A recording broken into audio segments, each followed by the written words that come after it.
ഇന്നത്തെ റെസിപ്പി ചെറുനാരങ്ങ ചേർത്ത പാഷൻ ഫ്രൂട്ട് അച്ചാറാണ്. ഇത് നമ്മുടെ വീട്ടിലുണ്ടായ പാഷൻ ഫ്രൂട്ടാണ്. പാഷൻ ഫ്രൂട്ട് വൃത്തിയായി കഴുകി വെള്ളം തുടച്ചെടുത്ത് ചെറിയ കഷ്ണങ്ങളാക്കി നുറുക്കിയെടുക്കണം. മുറിക്കുമ്പോൾ പഴത്തിൻ്റെ പൾപ്പ് സ്പൂൺ കൊണ്ട് കോരിയെടുത്ത് മാറ്റി വെക്കണം. ആ പൾപ്പ് മാറ്റിയെടുത്ത് വെച്ചതാണ് ഇത്. നാരങ്ങ ആവിയിൽ പുഴുങ്ങി വെള്ളമയം മാറ്റി കട്ട് ചെയ്ത് എടുത്ത് വെക്കണം. അതിനുശേഷം നമ്മൾ ബാക്കിയുള്ള ഇൻഗ്രീഡിയൻസായ ഇഞ്ചി, വെളുത്തുള്ളി, പച്ചമുളക്, കറിവേപ്പില എല്ലാം അരിഞ്ഞ് വെക്കണം. മുളക് പൊടി, മഞ്ഞൾപ്പൊടി, കായപ്പൊടി, കടുക്, ഉലുവ, ഉണക്കമുളക് മുറിച്ചത്, ഉലുവാപ്പൊടി, കടുക് പൊടിച്ചത്, കുരുമുളക് പൊടി, ഉപ്പ്, കായം, 2 സ്പൂൺ പഞ്ചസാര കൂടെ ചേർക്കണം. 1 കപ്പ് വിനീഗർ, ഇതെല്ലാം ഉപ്പ്, ഇതെല്ലാം നമ്മൾ എടുത്ത് വെക്കണം. നല്ലെണ്ണ വേണം. അതിനുശേഷം നമ്മൾ ചുവട് കട്ടിയുള്ള ചീനച്ചട്ടിയിൽ അടുപ്പിൽ വെച്ച് നല്ലെണ്ണ ഒഴിച്ച് എണ്ണ ചൂടായി നന്നായിട്ട് തിളച്ച് വരുമ്പം കടുകിട്ട് പൊട്ടി കഴിയുമ്പോൾ ഉലുവ അതിലേക്ക് ഇടണം. അത് ചെറുതായൊന്ന് ഉലുവ നന്നായിട്ട് പൊട്ടി കഴിയുമ്പോൾ ഉണക്കമുളക് മുറിച്ചതിടുക.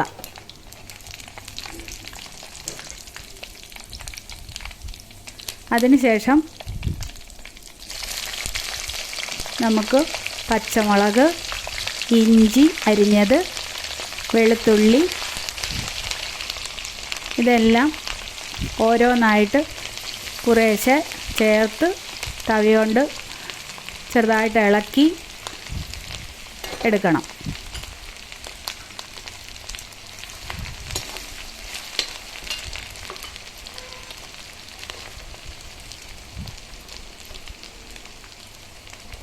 പാഷൻ ഫ്രൂട്ട് ഒരുപാട് ഗുണങ്ങളുള്ള ഒന്നാണ്. ഇതുകൊണ്ട് അച്ചാറുണ്ടാക്കിയാലും നല്ല സൂപ്പർ ടേസ്റ്റാണ്. ഞാൻ ഇന്നുണ്ടാക്കിയ അച്ചാറിൻ്റെയാണ് ഇന്നത്തെ റെസിപ്പി ഇട്ടിരിക്കുന്നത്. കറിവേപ്പില ഇടുക.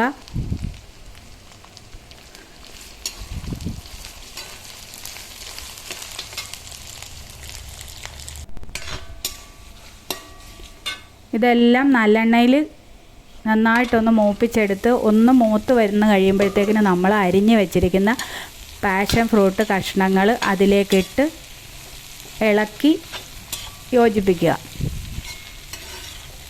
നന്നായി ഒന്ന് ഇളക്കി യോജിപ്പിച്ചതിന് ശേഷം അടച്ച് വെച്ച് ലേശം ഒരു 5 മിനിറ്റ് നേരം നമ്മൾ അടച്ച് വെച്ച് നമ്മളൊന്ന് ആവിയിലൊന്ന് വേവാൻ വെക്കണം.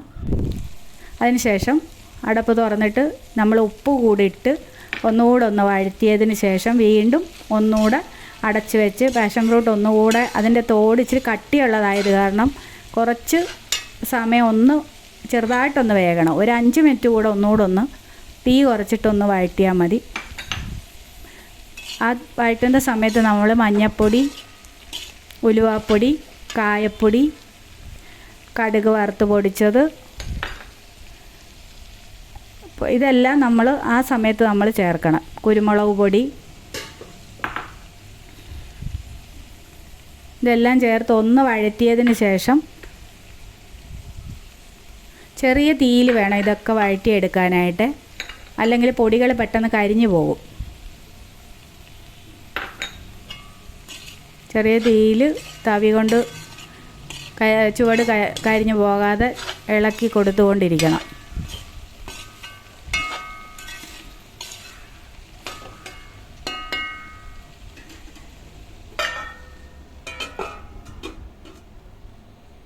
ഈ പൊടികളെല്ലാം ഇട്ടതിന് ശേഷം ഒന്നുകൂടെ ഒന്ന് ചെറുതായിട്ടൊന്ന് അടച്ചു വെക്കണം. അത് പെട്ടെന്ന് തന്നെ നമുക്ക് എടുക്കാം. അടപ്പ് മാറ്റിയതിന് ശേഷം മുളക് പൊടി കൂടിയിട്ട് നന്നായിട്ടൊന്ന് വഴറ്റിയെടുക്കുക. മുളക് പൊടി നേരത്തെ ചേർത്ത് കഴിഞ്ഞാൽ പെട്ടെന്ന് കരിഞ്ഞു പോകും. അതുകൊണ്ടാണ് മുളക് പൊടി ലാസ്റ്റ് ചേർക്കുന്നത്. അതിനുശേഷം നമ്മൾ നാരങ്ങ കൂടെ അരിഞ്ഞു വെച്ച നാരങ്ങ കൂടെ അതിലേക്കിട്ട് വഴറ്റിയെടുക്കണം. ഒരു 2 സ്പൂണ് പഞ്ചസാര കൂടെ ഇതിൻ്റെ ഉപ്പും മധുരവും പുളിയും എല്ലാം കൂടെ ഒന്ന് യോജിപ്പിക്കാൻ വേണ്ടിയാണ് ഒരു 2 സ്പൂൺ പഞ്ചസാര കൂടെ ചേർക്കുന്നത്. അതിനുശേഷം ഈ കൂട്ടെല്ലാം കൂടെ ഒരു സൈഡിലേക്ക് 4 സൈഡിലേക്ക് മാറ്റി വെച്ചതിന് ശേഷം നമ്മൾ അതിൻ്റെ നടുക്കോട്ട് നമ്മൾ 1 കപ്പ് വിനാഗിരി ഒഴിക്കണം. ആ വിനാഗിരി ഒഴിക്കുന്നതിൻ്റെ കൂടെ നമ്മൾ അതോടൊപ്പം തന്നെ നമ്മൾ നേരത്തെ എടുത്ത് മാറ്റി വെച്ചിരിക്കുന്ന പൾപ്പ് കൂടെ അതിലേക്ക് ഒഴിച്ചെടുക്കണം. അപ്പോൾ ഈ പൾപ്പ് കൂടെ ചേരുമ്പോൾ നല്ല ഉപ്പും പുളിയും മധുരവും എല്ലാം കൂടെ ചേർന്നിട്ട് നല്ലൊരു സൂപ്പർ ടേസ്റ്റായിട്ടുള്ള അച്ചാറാണ് നമുക്ക് കിട്ടുന്നത്.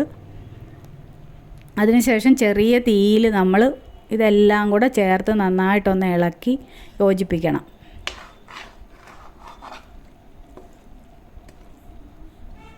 പാഷൻ ഫ്രൂട്ട് അച്ചാർ റെഡിയായി വരുന്നുണ്ട്. നല്ല സൂപ്പർ ടേസ്റ്റി ആയിട്ടുള്ള അച്ചാറാണ്. പാഷൻ ഫ്രൂട്ട് വീട്ടിലുള്ളവരെല്ലാവരും ഇതൊന്ന് ഉണ്ടാക്കി നോക്കണം. ഒരു തവണ കഴിച്ചു കഴിഞ്ഞാൽ നമുക്ക് വീണ്ടും കഴിക്കാൻ തോന്നുന്ന നല്ല ടേസ്റ്റുള്ള അച്ചാറാണ്.